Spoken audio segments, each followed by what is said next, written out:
Phone tapping KCR కోసమే ఎవరు అంటున్నారు? రాధాకిషన్ రావు అంటున్నాడు. ఎవరి రాధాకిషన్ రావు? టాస్క్ ఫోర్స్ ఇన్ఛార్జిగా పనిచేసిన రాధాకిషన్ రావు. ఈయన 75 సంవత్సరాల పైన ఉంటాడు. ఈయన ఎప్పుడో రిటైర్డ్ అయితే కేసీఆర్ దాదాపు 9 సంవత్సరాలుగా ఆయనని దానికి ఇన్ఛార్జిగా పెట్టుకున్నాడు.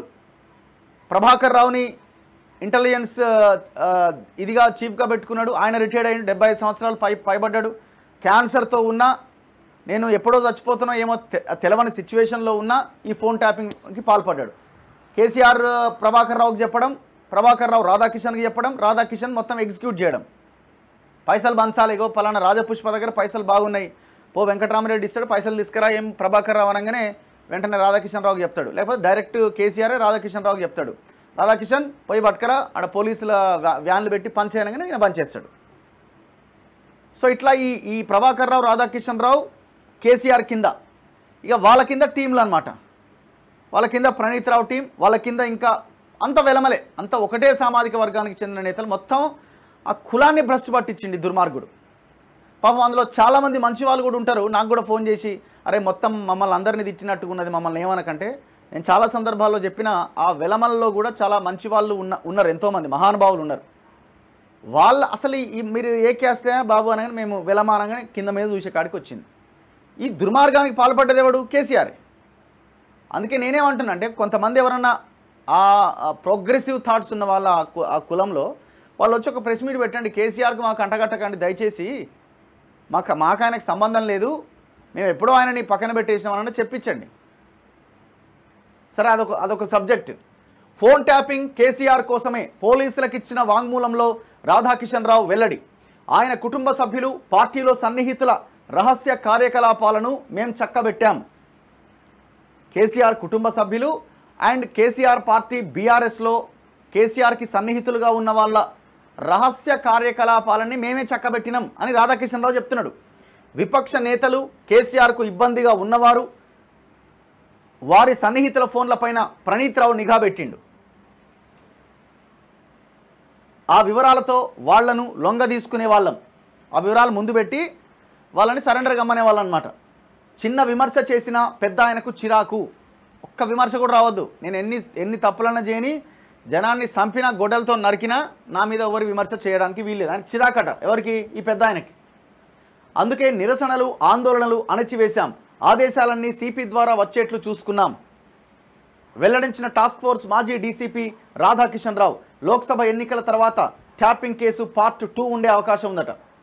స్పెషల్ ఇంటెలిజెన్స్ బ్రాంచ్ కేంద్రంగా సాగిన ఫోన్ ట్యాపింగ్ కేసులో తొలిసారి మాజీ సీఎం, బీఆర్ఎస్ చీఫ్ కేసీఆర్ పేరు వెలుగులోకి వచ్చింది.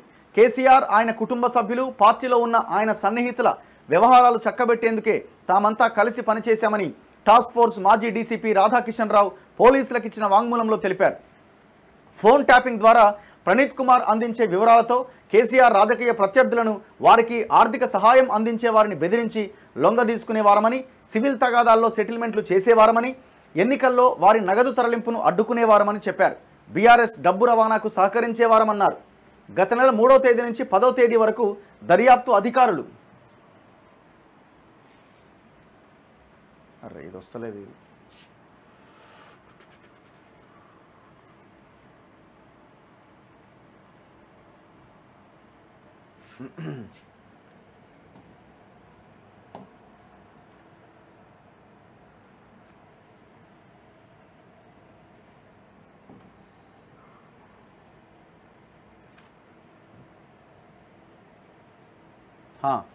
దర్యాప్తు అధికారులు రాధాకిషన్ రావును కస్టడీలోకి తీసుకొని విచారించిన విషయం తెలిసిందే. ఆ క్రమంలో గత నెల 9వ తేదీన సేకరించిన వాంగ్మూలంలో రాధాకిషన్ రావు పలుమార్లు అప్పటి సీఎం కేసీఆర్ను ప్రస్తావించారు. పెద్ద ఆయనకు చిన్న విమర్శ ఎదురైనా చిరాకు పడేవారు. అందుకే ఎక్కడా ప్రభుత్వానికి వ్యతిరేకంగా నిరసనలు, ఆందోళనలు జరగకుండా అణచివేసే వాళ్ళమని ఆ వాంగ్మూలంలో రాధాకిషన్ పేర్కొన్నారు. ప్రభాకర్ రావు ద్వారా టాస్క్ ఫోర్స్ కట 2017లో నాకు ఎస్పీగా పదోన్నతి లభించింది. ఎప్పుడు? 2017లో. తర్వాత నన్ను హైదరాబాద్లో టాస్క్ ఫోర్స్ డీసీపీగా నియమించారు. ఎందుకంటే అప్పటి సీఎం కేసీఆర్ పార్టీ సంబంధిత కార్యకలాపాలను చక్కబెట్టడానికి, హైదరాబాద్ను క్రమంగా టీఆర్ఎస్ అదుపులోకి తేవడానికి ఓ నమ్మకస్తుడైన అధికారిని నియమించాలి అనుకున్నారు. సిటీ పోలీసులో డీసీపీ, టాస్క్ ఫోర్స్ చాలా కీలకమైన పాత్ర పోషిస్తారు. కాబట్టి తన సామాజిక వర్గానికి చెందిన నమ్మదగ్గ వ్యక్తిని నియమించుకోవాలని ఆయన భావించారు. తద్వారా వారికి సంబంధించిన రహస్యమైన పనులన్నీ సరిగ్గా చేయించుకోవచ్చని అనుకున్నారు. ఈ క్రమంలోనే టాస్క్ ఫోర్స్ డీసీపీగా నా నియామకంలో నాటి ఎస్ఐబి చీఫ్ ప్రభాకర్ రావు ప్రధాన పాత్ర పోషించారు అని రాధాకిషన్ రావు తన వాంగ్మూలంలో పేర్కొన్నారు. ఆ పదవిలో ఉండగా ఎవరికీ అనుమానం రాకుండా ఒక పద్ధతి ప్రకారం సీఎం కేసీఆర్ ఆయన కుటుంబ సభ్యుల కోసం ఎలా పనిచేసింది సవివరంగా తెలిపారు. వారికి కావాల్సినదేంటో నేను అర్థం చేసుకొని సిటీ టాస్క్ ఫోర్స్లో పనిచేశా. కేసీఆర్ ఆయన కుటుంబ సభ్యులు పార్టీలో కేసీఆర్కు అత్యంత సన్నిహితులైన కొందరి రహస్య కార్యకలాపాలన్నింటినీ చక్కబెట్టేవాన్ని. అందులో భాగంగా సివిల్ తగాదాల సెటిల్మెంట్లు, టీఆర్ఎస్ పార్టీకి కేసీఆర్కు ఆయన కుటుంబ సభ్యులకు ఇబ్బంది కలిగించే వ్యక్తులను బెదిరించడం, లొంగదీసుకోవడం, మా దారికి తీసుకురావడం వంటి పనులు చేసేవాన్ని అని రాధాకిషన్ వాంగ్మూలంలో స్పష్టం చేశారు. ఈ రాధాకిషన్ రావు అనేటోని నోరికి మొక్కాలి. ఎవరిని అరెస్ట్ అయిపోతే వీడి నోరికి మొక్కాలి. అమ్మ నా బూతులు తిడతాడు వీడు. మరి వీడు ఎవరికి ఎట్లా, మరి వీడు ఎట్లా, వీడి మనం అనకూడదు బూతులు, కానీ అమ్మ నా బూతులు తిడతాడు వీడు. వీడికి ఏజ్ పైబడ్డది నాకు తెలిసి బిడ్డలు, కూతుర్లు, మనవాళ్ళు అందరూ ఉంటారు. వీడి బూతులకి అంతే ఉండదు. 2018 ఎన్నికల నుంచే తాను టాస్క్ ఫోర్స్ డీసీపీగా బాధ్యతలు స్వీకరించాక ఎస్ఐబిలో ఇన్స్పెక్టర్ ప్రణీత్ రావు 2023లో డిఎస్పీగా యాక్సిలరీ పదోన్నతి పొందారు. అక్రమంగా పదోన్నతి కల్పించారు. ఈ ప్రణీత్ రావు నేతృత్వంలో స్పెషల్ టీంను ఏర్పాటు చేసినట్లు ఎస్ఐబి చీఫ్ ప్రభాకర్ రావు తనకు చెప్పినట్లు రాధాకిషన్ వివరించారు. ప్రతిపక్ష నేతల ఫోన్లపైన నాటి సీఎం కేసీఆర్కు, టీఆర్ఎస్కు రాజకీయంగా ఇబ్బందులు కలిగించే రాజకీయ ప్రత్యర్థులు, వారి సన్నిహితులు, వారి మద్దతుదారులు, వారికి ఆర్థిక సహకారం అందించే వారి ఫోన్లపైన నిఘా పెట్టి ప్రణీత్ కుమార్ సేకరించిన సమాచారం నాకు వచ్చేది. ఎవరికి అనుమానం రాకుండా ఉండేందుకు కొన్నిసార్లు నేనే అలాంటి సమాచారాన్ని కమిషనర్ ద్వారా పంపాల్సిందిగా వారిని కోరేవాన్ని. కొన్నిసార్లు మరీ ముఖ్యమైన పనులకు మా ప్రణాళిక ప్రకారం సీఎం నుంచి కానీ ఎస్ఐబి చీఫ్ నుంచి కానీ సమాచారం కమిషనర్కు వచ్చేది. ఆయన దాన్ని సాధారణంగా నాకు అప్పగించేవారు. నేను కమిషనర్ ఆదేశాల మేరకే పనిచేస్తున్నట్టుగా కనిపించేందుకు ఇతరులకు అనవసరమైన అనుమానాలు రాకుండా ఉండేందుకే అలా చేసేవాళ్ళం. ప్రతిపక్షాల నగదును స్వాధీనం చేసుకోవడం, అధికార పార్టీ నగదు సరఫరాకు సహకరించడం వంటి రాజకీయ పనులకు సంబంధించిన రహస్య సమాచారం కోసం ప్రణీత్ రావుతో సమన్వయం చేసుకోవాల్సిందిగా ప్రభాకర్ రావు తనకు మొదటి నుంచి చెప్పేవారని ఆయన వివరించారు. అలాగే కేసీఆర్కు, పార్టీకి రాజకీయంగా లబ్ధి చేకూర్చే ప్రత్యేకమైన పనులను కూడా తనకే అప్పగించేవారని వెల్లడించారు. ఆ ఆదేశాల మేరకు తాను ప్రణీత్ రావుతో టచ్లో ఉండి ఎప్పటికప్పుడు తనకు అప్పగించిన పని పూర్తి చేసేవాడని తెలిపారు. ఈ వ్యవస్థీకృత వ్యవహారం 2018లో అసెంబ్లీ ఎన్నికలకు ముందే మొదలైంది. ఎవరికి అనుమానం రాలే. 2018 అసెంబ్లీ ఎన్నికలకు ముందే ఎవరి పైసలు ఎటుపోతున్నాయి, ఎవరిని ట్యాప్ చేయాలా, ఎవరిని బెదిరించాలా, వ్యవహారం అంతా నడిచిందట. 2019 లోక్సభ ఎన్నికలతో పాటు దుబ్బాక, హుజూరాబాద్, మునుగోడు ఉప ఎన్నికల్లో కూడా కొనసాగింది.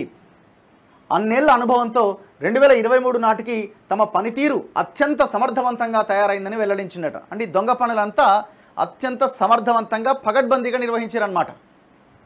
గవర్నమెంట్ మారింది కాబట్టి సరిపోయింది. గవర్నమెంట్ మారకపోతే ఎన్ని జీవితాలతోని వీళ్ళు ఆడుకునేటోళ్ళు, ఎంత నాశనం అయిపోయేటోళ్ళు, ఎంత భయంకరమైన జీవితాలు ఉండేవో. నాటి సీఎం పూర్తి సహకారంతోనే, అప్పటి సీఎం కేసీఆర్ పూర్తి మద్దతుతోనే 2020లో ప్రభాకర్ రావు మళ్ళీ ఎస్ఐబి చీఫ్ ఆఫ్ ఆపరేషన్స్గా పదవీ విరమణ తర్వాత ఇంటెలిజెన్స్ చీఫ్గా నియమితులైనట్లు రాధాకిషన్ పేర్కొన్నారు. అడిషనల్ ఎస్పీ భుజంగరావుకు ప్రగతి భవన్లో సీఎంను కలిసే అవకాశం, ఎలాంటి సమాచారాన్నైనా సీఎంకు అందించే అవకాశం ఉండేదట. అంటే వాడు పోగానే గేట్లు ఓపెన్ అవుతాయి, భుజంగరావు పోగానే ఇంకా అడ్డుకున్నటోడే ఉండడు అన్నమాట. ఇక అంటే ఎంత భయంకరమైన నెట్వర్క్ నడిపించిన మళ్ళీ ఈ ముఖానికి ఏం తెలియనట్టు మేమెందుకు చేస్తామండి ఫోన్ ట్యాపింగు? ప్రభుత్వానికి ఒక ఇంటెలిజెన్స్ అనే ఒక వ్యవస్థే ఉంటుంది, అది మీకు తెలియదా? యాంకర్ని అంటున్నాడు ఈయన TV9 షోలో. గూఢచారం అన్నది ఒకటి ఉంటుంది ప్రభుత్వానికి, మీకు తెలియదా? అది పోలీసులు చేస్తారు, మాకేం పని, మేమెందుకు చెప్తాం అంటుండు. మరి రాధాకిషన్ రావు చెప్పిన దానికి ఏం ఆన్సర్ చెప్తావు? ప్రభాకర్ రావు, రాధాకిషన్ రావు వాళ్ళే ఫోన్లు ట్యాప్ చేసుకోమని చెప్పేసిరా? సరే, ఫోన్లు ట్యాప్ చేసిరా అనుకుందాం. మరి హార్డ్ డిస్క్లు ఎందుకు వాళ్ళకి కొట్టాలా? కట్టర్లతోని, ఎలక్ట్రిక్ కట్టర్లతో ఎందుకు హార్డ్ డిస్క్లని సగం కోసి తీసుకుపోయి మూసీ నదిలో ఎత్తేయాలి? 42 హార్డ్ డిస్క్లు తీసుకుపోయి మూసీ నదిలో ఎత్తేసారు. దేనికోసం? అంత పగడ్బందీగా చట్ట ప్రకారమే జరిగితే దేనికోసం? ఎన్నికల తర్వాత పార్ట్ 2 ఉంటుందట. ట్యాపింగ్ కేసులో లోక్సభ ఎన్నికల తర్వాత పార్ట్ 2 ఉంటుందని స్పష్టమవుతోంది. గత నెల భుజంగరావు, తిరుపతన్న, ప్రణీత్రావు, రాధాకిషన్ల కస్టడీ విచారణ పూర్తయ్యేసరికి ఎన్నికల హడావుడి ప్రారంభమైంది. అయితే వీరి వాంగ్మూలంలో పలువురు బీఆర్ఎస్ నేతల పేర్లు వెలుగులోకి వచ్చాయి. రాధాకిషన్ రావు ఏకంగా తన వాంగ్మూలంలో కేసీఆర్ పేరును పదే పదే ప్రస్తావించారు. ఈ నేపథ్యంలో లోక్సభ ఎన్నికల తర్వాత ఈ కేసు రాజకీయ కోణంలో ముందుకు సాగే సూచనలు కనిపిస్తున్నాయి. Bail petition కొట్టివేత. చెంచల్గూడ జైల్లో జ్యుడిషియల్ రిమాండ్లో ఉన్న రాధాకిషన్ రావు బెయిల్ పిటిషన్ను నాంపల్లి కోర్టు కొట్టేసింది. కేసు దర్యాప్తు కీలక దశలో ఉందని, ఈ సమయంలో బెయిల్ మంజూరు చేయొద్దని దర్యాప్తు అధికారుల తరపు న్యాయవాది కోర్టుకు విన్నవించారు. దర్యాప్తు అధికారుల తరపు న్యాయవాది వాదనలతో ఏకీభవించిన కోర్టు రాధాకిషన్ రావు బెయిల్ పిటిషన్ను కొట్టేసింది.